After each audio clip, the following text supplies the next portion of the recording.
Welcome, Antonia Paulus.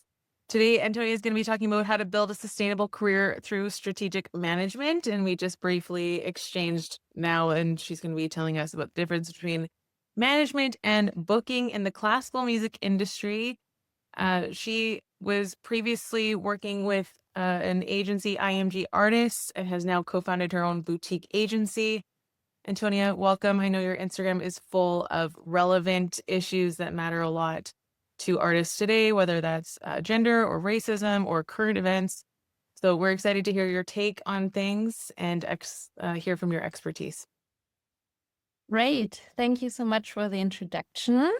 Yeah, so the new thing for myself was really that I founded my new agency now, which is focusing on management mainly or only.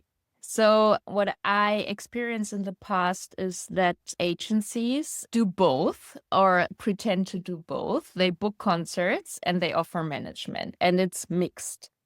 The main problem here is that agencies only earn through bookings because they take a commission on concerts they book for you, artists. And the management is kind of not paid specifically. So I experienced that there's really a lack of management in many agencies. So, and I found this always strange because in the pop music, you have it divided. You have a booker and you have a manager. And I think it makes totally sense. I will tell you why in my lecture. And this is what I focus on now. So there will be two parts. The first part is the lecture, where I focus on explaining the difference between booking and management. And then there's a second part where you can participate in groups to discuss a little bit and reflect on what I have explained, and to maybe ask yourself if you are lacking management, what you are lacking, or what you would like to change maybe in the future, or what you expect from future agencies you might collaborate with. So I will share my presentation now. Great. So let's start.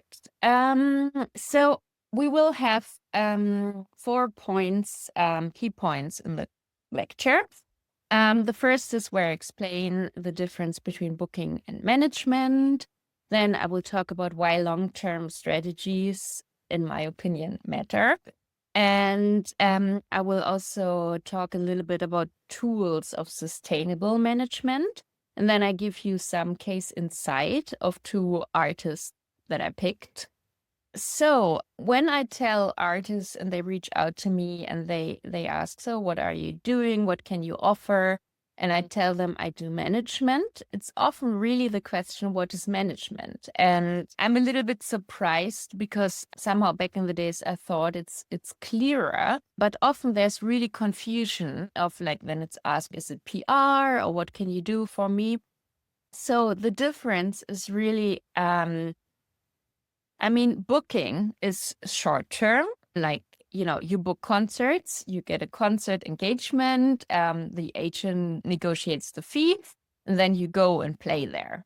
Management is more about profile shaping, about a long-term strategy that you create for yourself as an artist. Of course, booking is super duper important because you need concerts to earn money and to have a career, actually. But it is based on management because you first have to think about what you want to do in your career and what should be offered by your agent. So the foundation is really built through the management. And we have the key elements of management, that is profile developing, strategy, positioning, communication, repertoire planning, and building networks. So the goal is really to create a sustainable artistic career rather than short-term engagements. Because what I've seen in the past is that agencies take on artists and they kind of throw them on the market and try to sell them. But there's no long-term strategy behind it. And then it can really fail because they don't know how to really sell them, or they have a short-term career, like a big boom, and then that's it, because it's not sustainable. And this is really something I would like to change, or to be part of that change in our industry. So booking is really about, booking concerts, or of course you have touring engagements, or you will be booked to festivals. Of course, it ensures like short-term income and visibility. And it's really about your schedule, like what is happening when, how does your season look like. Servicing is also involved. So everything until you are on stage, the agent will manage for you and book your flights and your rehearsal schedule. And of course, what is required is, the agents really need to have a very strong network, and they need to know all the intendants and all the orchestra managers, and all the presenters. And of course, you will have a strong market presence and relationships. So this is booking, and that is what you will get through booking and your booking agents. And then you have the management. This is more long term. You will set up a strategy to develop a strong profile. You shape your artistic identity. It's about long-term collaborations with different parts of our industry, or different players in our industry. It's a strategic positioning in the market, not like, okay, you play here and there, but okay, where do you really want to be seen? Why and when? Also, it's a timing question. And it's also about that you really talk about plans for the next 3 to 5 to 10 years, and not only what will happen next season, what can we book for you next season. So let's talk a bit more specific about these points. So the profile, the artistic identity and visibility. It is really about developing a clear profile in a way. Who are you? Which story do you want to tell about yourself? And what is really unique about yourself? It's really about your personality. It's about repertoire. It can be many things that you identify with. And it's about how to show that. This market is super crowded, and we all know that it's not so easy to sometimes remember artists or really see who's sticking out of this mass, so to say. So this is one point. So it's really about building credibility with promoters, media, and audience over time. And it's about to create a narrative, across the press, text, photos, website, social media, everywhere, wherever it's communicated about you. It needs to show the same story and the same identity. This is the goal. And then it's really about to find the right repertoire and the right projects that can be connected with your identity, that you really represent. So it's really to align repertoire choices also with your stage of career and where you stand, also, your artistic level. It depends a bit where you stand in your career. So it can be about introducing new works or commissions, can be about shaping new projects with a story that you want to tell. It's about the long-term artistic vision rather than one-off opportunities. And then it's really important to show and to create a red thread between your own story, the right partnerships, your career goals, so that everybody can see the red thread and it really makes sense, because then people will remember you. So branding and positioning, these are tools now we need to take a look at.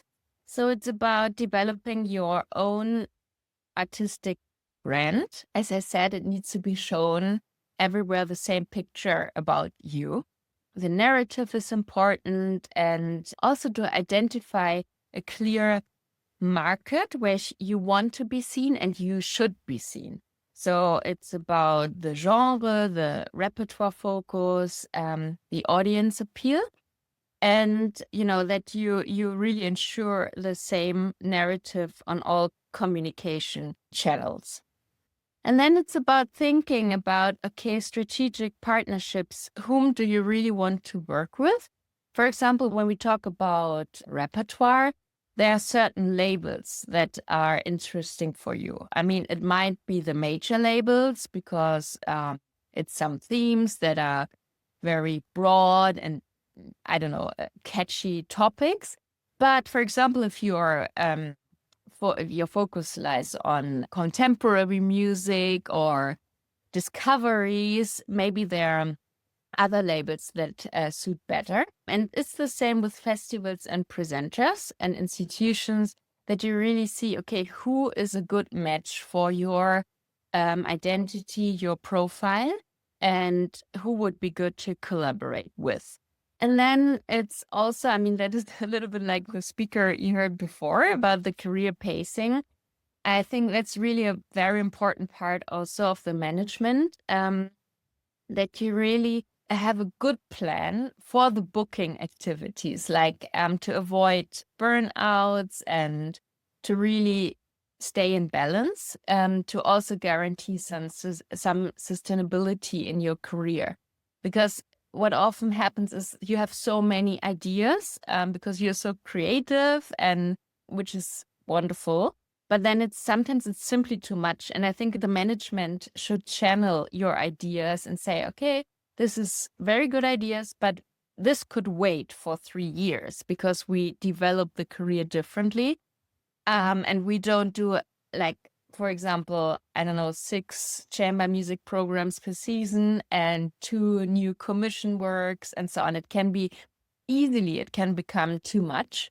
So this is really also the career planning in the sense of making a good timeline for achieving your goals. And then I thought I can give you a small example of artists. Like, I used to work with a Norwegian violinist and Hardanger fiddle player. And she was very successful in the Scandinavian market already, but kind of nobody knew about the instrument Hardanger fiddle in the past. So she really wanted to bring this instrument and the repertoire to the international market.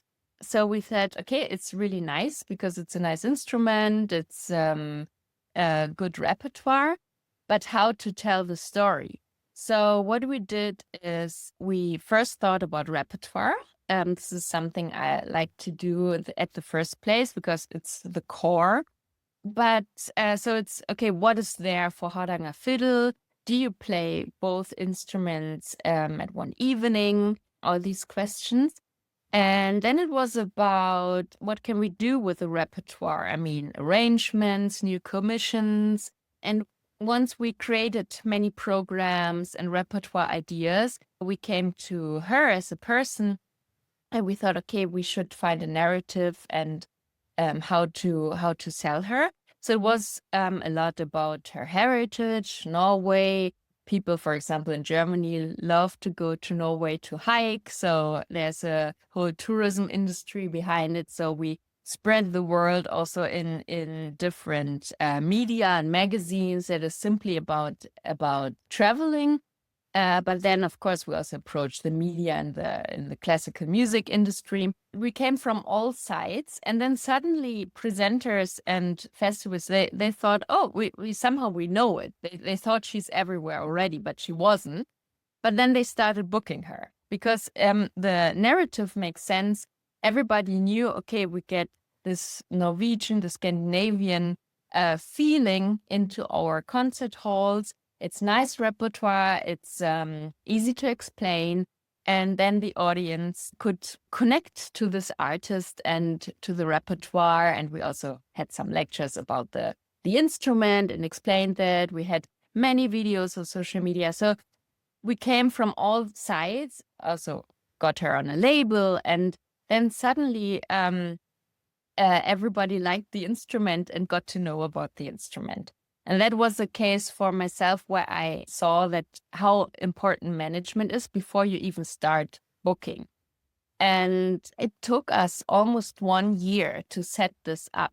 And this 1 year was, there were no bookings that we could earn from. And there I saw, okay, it is difficult for agencies to spend the time on management if you don't earn on it. So I understand it, but it is really important to do it. So, but that was a good case or example how it can work or should work. And then we have a very famous case. I just always mention her because I find it fascinating with Anne-Sophie Mutter, how she invents herself like every, let's say, 3 years new. Of course, she was this prodigy and, a high-level violinist. But actually, especially in the last 10 years, you could see that it's always a special design of her dress. It's a foundation she's creating with developing new artists, young artists. Then she goes on tour with them, suddenly chamber music projects with, artists like Trifonov and other young artists. Then suddenly she plays John Williams. So, and this is all planned. This is not just she wakes up and says, today I would like to play John Williams. There's really a management strategy behind it, and it's very well planned in advance. So I think there you can see that, and of course she's an incredible musician, but in my opinion, there are other violinists that are also on the same level, and also herself, she really needs to keep up and to plan and manage, have good management to stay on the market. So she's always an example I have in mind when it comes to management and strategic management. So far, do you have some questions? Because I would like to answer some questions or talk more about specific topics that you're interested in. Yes, I do. So, Antonia, do you have booking agents on your staff, or do you outsource them? Do you do the hiring of them? How does it work in terms of staffing? Yeah, good question. So I don't have staff myself, but I collaborate with agencies. And one part of my work I do with artists is if they are, at the beginning of their career, we also reach out to agencies. So we identify the right agencies for them. We prepare a pitch, and then either I talk to them or they talk to them directly, or they have other people they work with and they talk to the agents. But I don't have booking agents myself in my agency. Can you talk a bit more, Antonia, about the year that you were preparing this management strategy with your client and the risk involved with her not having any bookings for that year? At what point where's the tipping point for you in navigating that? We started with the repertoire and program development for ourselves to make sure that we have everything ready. This is the first thing you need, of course, for booking. So this is how we started.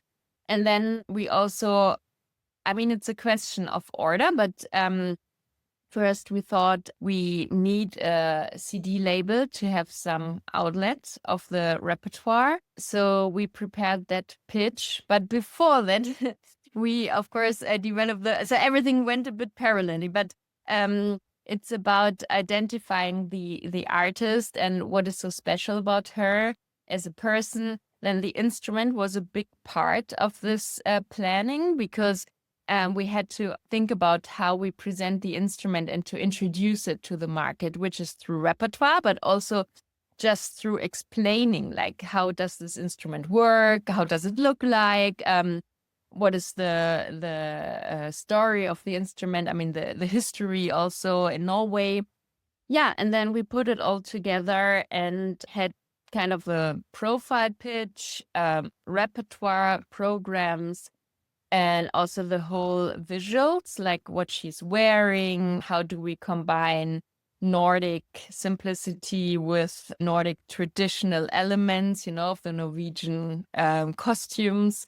And then we took photos and videos, and then we spread it to the different, different parties. So how do you transition from booking your own concerts to getting management? Asked Joanne. So if you have booking already, but I think that's what she's saying. What point do you go from just being the booker to saying, no, I actually need to get management? And the second follow-up is, how do you recommend looking for management? yeah. So, ideally, of course, if you have, I don't want to say that there are no agencies that do both, right? So it is really about good communication with your agent, because I think it's also about that. What I think is lacking is the understanding about management and that you need it. And if once you know that you need management, you can also approach your agent and say, listen, can we have a strategic talk about how I develop my programs? Or what do you think? Which repertoire should I present first? And where do you offer myself? Because somehow it's often a lack of communication, and you don't get into these talks because the agents just book you. But I think you can also be proactive yourself and ask questions. And the questions is really, sometimes it's really interesting to ask, how do you sell me actually? What do you say to promote us? And it's interesting which answers, you will receive. Because I just had a case, actually, some artists came to me and asked, can you help me with some things? And they asked their managers, and they couldn't answer the question. It was like, yeah, you are this a kind of musician, and that's it. And that was really shocking for the artist. And I think it's also a work in progress together. If you are aware that you need that, you can also guide your agent a little bit or squeeze out some answers. So this is how you can work within your existing agency with your agent. And then you will see what they answer and if it's satisfying or not. And then, of course, if it's a little bit bigger agency, you could also reach out to other agents in the agency. But I think it's important to ask questions. That's very insightful. Yeah, thanks so much. Just like out of curiosity for everyone in the room, does anyone here currently have an agent? Does anyone here currently have management? My feeling is that most people don't work with agents in the room at all. I know Bernhard has talked a lot about being your own manager. So a lot of us have been doing like a DIY career. So just so I can get a sense of the room, if you guys want to use the chat, let me know. I see we have a couple questions. Gennady, do you want to go ahead? Yes, thanks, Michelle, and thanks, Antonia, for the insights. A question to you, Antonia. How do you choose the artists you want to work with? Do they need to have some prerequisites, or do you also start from scratch? Yeah, it's super different because I have 3 ways how I work in my agency. So one is I have 2 artists at the moment, which is a long-term relationship. So we just keep on working as long as they want to work with me. And then I have some that I have agreements with only for example, 6 months, because we identify some specific topics and goals that they want to reach within that period. And some of them actually have agents. So I also work with their agencies together, which is very nice to collaborate. And if they also accept that somebody from outside comes in. So it's sometimes about, I want to be more international, or I need to focus here and there. So we have different topics. And that can be really like super experienced artists that want to change their careers, or that had some difficulties because of, I don't know, health or other experiences. And it can be also very young musicians. And then I do workshops, which is like a 2-day 2 days workshop, where we really start working on shaping the profile and work on action points, so that it's a little bit like being your own manager in a way that you have some clear action points after these 2 days. You can also do yourself, or I help a little bit afterwards, or the agent or whoever is in the team. So it's very different. I just gave a workshop for an artist that was 16 years with Harrison Parrott. So super experienced, very good conductor. And but he needed some other input because of life changes, and also he doesn't see himself anymore with one of these big agencies, and he wanted to see how he can change that and which options there are. And then I also work with very young musicians. So it's really a very broad range. Yeah. Okay, thank you. Thank you so much, Antonia. Dimitri? Yes, thank you very much, first of all, for your presentation and also for explaining the difference between a booking agency and a management agency, because I think that was something that was maybe not so clear to me, because when I was looking like for a new agency, let's say, most of the things you find online are booking agencies, which often offer, basic management advice, which is often quite limited, actually. Or you find like the press relation agencies. So a management agency like yours is not something I've encountered so much, as at least in Europe. Is it something that is widespread, or it's still like a niche kind of? Yeah, I would say not so many do it, because I must say also myself, I wasn't so sure if it will work, because it is new. And I wasn't sure if artists will understand or would like to have that. So it was a bit risky to start this agency, but it was an urge, because I couldn't see it anymore, that this is not there in the agency. And I must say, because Michelle didn't mention that I had my own agency with a partner for 10 years between IMG and now.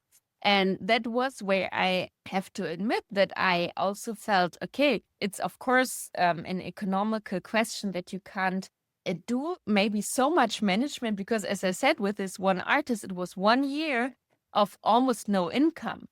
And what of course happened all the time is that, you build up an artist for 3 years, a very young one, and then everything is nice and the booking starts, and then they leave you for Harrison Parrott or something. So, and then you didn't earn anything, but you did all the groundwork. And that is really tough, I mean, for agents. So, but yeah, I would say there are not so many who only focus on management, but I hope it will change. Yes, thank you, because I think it's very, very important, useful. Can you just quickly expand on that before we go to Peen? But if they leave for Harrison Parrott, is Harrison Parrott functioning as the booker or as the manager, or both, or they just went for both? It's a very big agency, and I mean, there it really depends on the manager, how much management is done. I mean, I've also seen that at IMG Artists, which is a comparable big agency, where they are brilliant artist managers, but some are also more bookers, but call themselves managers. And this is simply wrong. So it's a bit, you have to be a bit lucky to get the right managers who do both. But for example, just maybe a side note, just to explain. For example, in the US, because IMG is an American agency, and in their US department, they have only bookers on top, so they work on certain territories in the US, and they have a list of orchestras, and then they have the artists they are booking, and they have the fee level and the repertoire, and then they just call the orchestras and say, this is this artist, do you want to book him? This is the fee, this is the repertoire. But this is not how it's working in Europe at all, because there it's more this mixture. But in the US, they sometimes make this difference, which is interesting. But that you couldn't do here in Europe.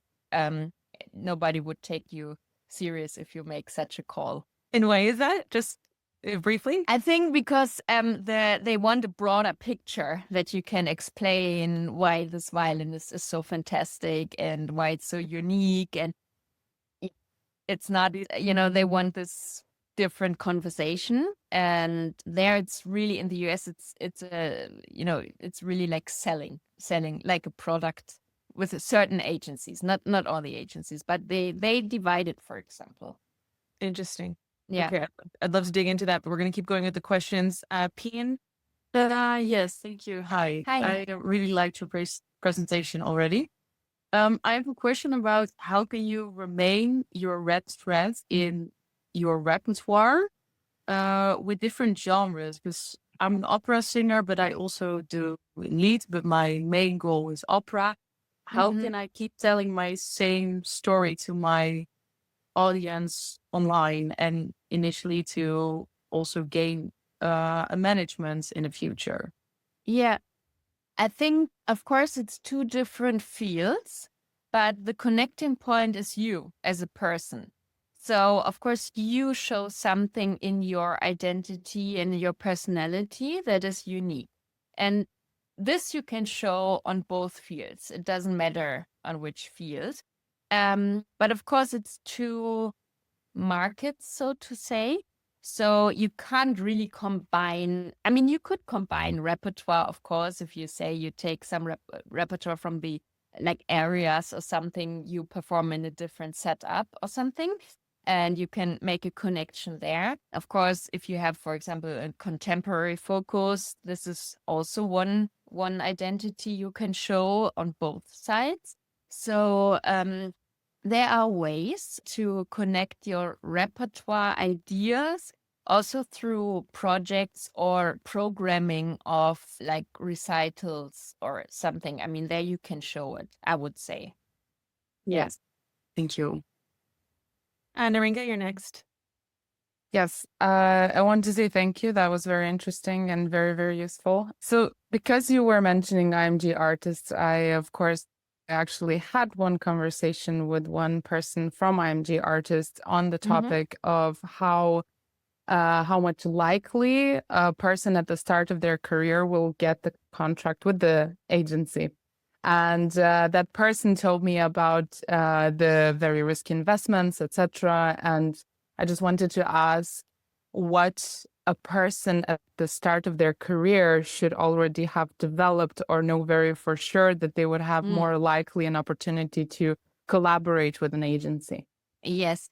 I mean, this is something I do with some of the young artists because it is really the points I was talking about. When I got someone, like an application from an artist back in the days with my own agency, I could see how reflected they were about, for example, repertoire. Sometimes you ask them, what is your strength? And you should be able to answer that, for example, right? Like when we are now at opera or also in any instrument, or also conductor is super important. So what is your strength? You should be able to answer this right away. And then it's also about some kind of idea what you really want to show. I mean, repertoire wise, but also you as a person. You have to be quite self-confident about what your vision is. So there should be a vision, because there are too many, let's say, pianists that you can say on a very high level that you say, I'm a good pianist. I mean, that is something they can hear, and it's also a question of taste, of course, always, but it's about why should they sign you? So it's really about be really self-confident about what you really want to play, what you want to show. It can be also broader topics like, why do you want to be an artist and what do you want to give to the audience? Does educational programs matter to you? Is there other topics that are important to you? I don't know, politics or certain things that you can really shape into a message, that because it's about, then they can say, okay, there's maybe one point they see that they don't have on the roster yet and that they can sell. But the most important thing is really the repertoire, I would say, because if you are a pianist, they can't have, I mean, it depends on the size of the agency, but you can't have, if you are a mid-size agency, you can't have more than, I don't know, 3 specialists. I mean, you can't sell them simply. So if this is your focus, and then they say, yeah, but we have these three pianists already, and it's all about bass, and we can't take you on. And then, of course, I would also recommend to pre-scan the agencies in terms of, for example, if you're a pianist, how many pianists do they already have on the roster? And maybe to really also see, inform yourself a little bit about their artistic profile. Because if it's double, it's very unlikely that you are assigned, unless you are a totally different generation or female, male, it can be different things. But yeah, I think it's really about getting to be sure what you want to show and what you are good at. And don't be shy to tell that, because this is what they need to hear. Wonderful. Thank you. Thanks, Antonia. Just in the chat, Kelly's asking, how do you actually get in front of your management? Do you just start cold pitching them and tell them your story, your pitch? How do you recommend getting in front of the right people? Yeah, I would definitely prepare a proper pitch.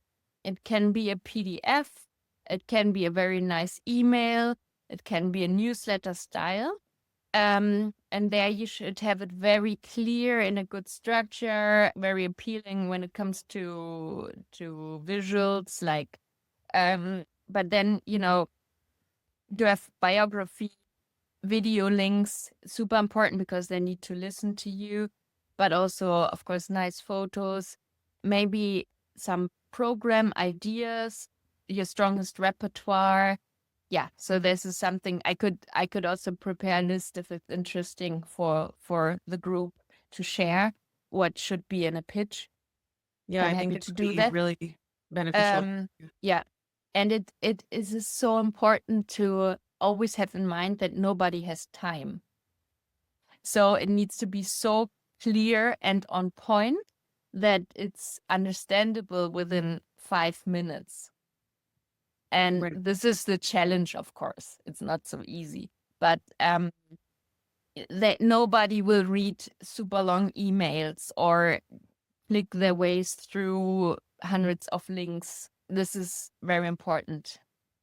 Yeah, thanks for mentioning that. And also the pitch that you're describing is kind of my impression, what the manager would help you figure out, like the 1 year that you spent with your client determining Yes, it yeah, together. So it's kind of a catch-22. absolutely. Yeah. Yes, absolutely. It's good to get help because it's also never easy to talk about yourself and to present yourself. I mean, because people from outside see also what you are strong at, or they have a direct impression about what they like about you or not like, or what you shouldn't talk too much about, maybe. Yeah, so it's always good to have someone to reflect a little bit on your ideas. It can be a family member, it can be a very good friend, or, you know, it doesn't have to be only a professional. I think it's about really be in communication even before and to prepare the pitch. You mentioned a 2-day workshop. Is there a way that people can work with you in a broader sense, just to kind of get their teeth into these kind of subjects and concepts? I think we've got people all across the board today. Some people have management agents. Some people have never done anything like this. So what's the first step for people? Yeah, I would say that a workshop is the best because there, I mean, we can figure out what is needed. I mean, ideally, this is clear with a conversation on the phone before the workshop, and then there's an agenda, and we work together also on the agenda to make sure that the most important points are there. But then it's really, I always say it's a little bit like therapy, this workshop, because you talk about yourself the whole time. I ask you thousands of questions, and then I put it all together. And then there will be a result with action points, but also with things that I or somebody else can help you with, keep on working on. And for example, if it's about, if the main goal is to find an agency, which I would anyway recommend to anyone who wants to start a career, you need somehow an agency or partners. It doesn't have to be an agency. It can be also different individuals, maybe. That's also something we discussed.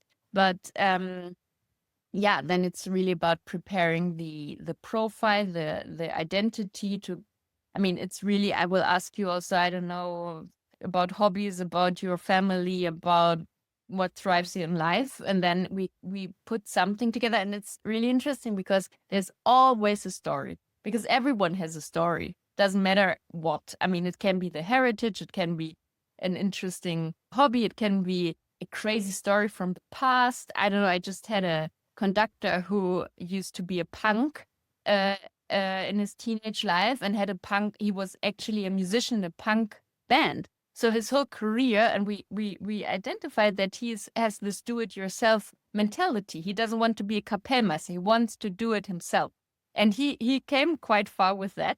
And it's really interesting, and that's of course this story because it's super funny. I mean, not every classical musician used to be a punk.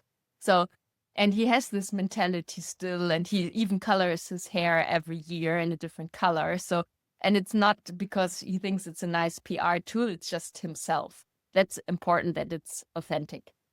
So, yeah, I also like punk classic. So we worked a lot on this topic. Yeah, so everybody has a story that you don't see immediately, and I think you can really make something out of that. So this can be first steps, but again, you can also already came quite far in your career, but now I want to change this, or I just discovered this repertoire and I want to have a strong focus on that now. And how can I do this? Because everybody knows me for my Bach interpretation, but now it's suddenly whatever, a Debussy. And then it's like, okay, how can I do that? Or I have this new trio, I just found it and I want to be stronger in chamber music. Or I don't know, musicians that start to conduct. Or yeah, so there can be different times in your career where you need some rebranding and reflecting your goal. I know we're almost at time. If anyone has any other questions, please put them in the chat. There's a lot of great information here. Just in terms of investment, I know booking agents usually take a commission on Yes. they book for you. Could you tell us about the management side and how that works? Yes. So I work on an hourly rate simply, and the workshops has a one fee that I ask for, and otherwise it's an hourly rate. And with the long-term relations I have, we agree on a certain amount of hours per month, and then we work like that. Yeah. I think that's so helpful. Any other questions? Have I missed anyone? I mean, is there, because we didn't come, now it's only 9 minutes left, but is there anyone who would like to share? Because we didn't do my nice group discussion. I'm so sorry, Antonia. No problem. Yes. But Yes. is there anyone who would like to share maybe a little bit of her or his path, like where you think, where you had the feeling you needed more than booking, or where strategic management could help by your own experience? Is there anyone who would like to share something in the group? Dimitri, No. go ahead. I'm sure he has something to say. Did you call me? Yeah. Yeah, because I know that you wanted to share a little bit. Yes, I mean, I was working with an agency, like a booking agency, for some years, and they also had an aspect where it involved management. So I know that we worked a little bit on, as you said, like on a more long-term strategy. But I think the problem with them is that they didn't really have any of the actual connections with, concert presenters and festivals and whatsoever. So we had a good management, but it wasn't working because we couldn't connect then with the people who would book me. So as a booking agency, they weren't working very well, I must say. So do you, because I know I'm from France, and I know that in France, like many, presenters and big festivals and whatsoever, they actually sort of exclusively work with certain booking agencies, like they don't really want to be pitched by independent artists, and they just work with some agencies and they get sort of the people from these rosters every year. So like, is there like a proper way to combine, like if you have a good management strategy, like how do you then get to action into getting, the concerts from the presenters and from the booking agents, Yeah. for example? Yeah. Like, for example, what I do is, it's not, I always say that I don't do booking at all, which is not really the truth, because I try to avoid it too much because it's very time consuming. And my clients pay me for something else. But for example, what I just did is I work for a conductor who commissioned a piece by a famous composer. And I had the idea to collaborate. I, made the contact with the publisher. Then I discussed with the publisher, where should we find co-commission partners? And for example, that I did, which is also booking, because we found co-commission partners with big institutions. I negotiated the co-commission fee, and we booked a concert to perform the local premiere. So this is also booking, but very strongly connected with the management thought and the management idea behind it. What I also do is, and which I think makes sense, like I also mentioned before in my lecture, that it is, of course, about making connections with certain parties. So what could be also an idea, like, for example, I communicate with neighbors to make a connection. Or if we create a super nice artist in residence program, I would also call certain presenters, festivals to pitch that idea. So management doesn't mean that you don't communicate with promoters. To the contrary, you should do it, but not like this normal booking calls, like just, would you like to book this artist? Like, because it's a nice artist. So it's very specific projects. Also, what I also work with, it's a like super old fashioned, but a newsletter, I send, we put together, for example, there's an upcoming CD or something we can tell. And then I present the artist in this newsletter, the latest projects, like a very nice overview, which is not like, do you want to book him next season? But to inform the promoters and festivals about this artist I'm currently working with. So this is, for example, what I also do with these artists that I work with for 6 months or something. So, and if they are represented with by an agency, we talk about it, but they often say, no, just go ahead. And it's different territories also where it makes sense. And then I just send it in the name of Paulus Music, and then make sure to get in collaboration with this agency or something. So there are tools where I'm communicating about the artist, but it's not this, normal booking activities. But it's a lot of working networking. So it can be, connections. yes, exactly. And I also work with a French pianist, and it is super, the French market works really differently, but we can see an effect of just communicating all the time, so to say, although I'm not doing real booking. So it's, there are different tools you could use. Yes. Perfect. Yeah. Thank you. Yeah. Thank you so much, Antonia. This has been wonderful. It's been very informative, very helpful. I'm sure many people will be reaching out to you after this. Is there anything else that you wanted to mention before we thank you for your time? No, I'm so sorry. It's now we didn't do the group activity, but I think it was maybe more important to answer some questions. Please feel free to reach out if you have further questions. I'm happy to answer them. And I wish you a very nice day with all these nice speakers. Thank you so much. We will have her Instagram in the replay email, everyone. So make sure you follow Antonia. Thank you so much for your time.